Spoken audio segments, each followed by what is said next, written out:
আপনি কি কখনো ভেবেছেন কেন এত পরিশ্রম করার পরও আপনার ব্যবসা অনলাইনে ঠিকভাবে দেখা যায় না?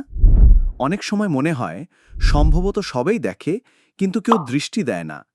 এই চিন্তা সাধারণ। অনেক ছোট ও মাঝারি ব্যবসা অনলাইনে ঠিকমতো পরিচিত নয়। গ্রাহক হারানো, সুযোগ হাতছাড়া সবই খুব বাস্তব। আমাদের প্রফেশনাল সোশ্যাল মিডিয়া সার্ভিস ঠিক এই সমস্যার সমাধান। আমরা কন্টেন্ট বানাই এমনভাবে যেন আপনার ব্র্যান্ডের কথা শুনে গ্রাহক মনে বলবে, ঠিক যেটা আমি খুঁজছিলাম। আমরা দেখাই আপনার ব্যবসাকে অনলাইনে দৃশ্যমান এবং বিশ্বাসযোগ্য। ফলাফল মানুষ দেখতে পাবে, মনে রাখবে এবং বিশ্বাস করবে। আপনার ব্র্যান্ডের গ্রোথ মেজারেবল হবে, কিন্তু সবচেয়ে বড় কথা, মানুষ ফিল করবে যে আপনি তাদের জন্য আছেন। আজই আমাদের সাথে যুক্ত হন। আপনার গল্প, আপনার ব্র্যান্ড, আমরা সেটাকে মানুষের মনে পৌঁছে দেব।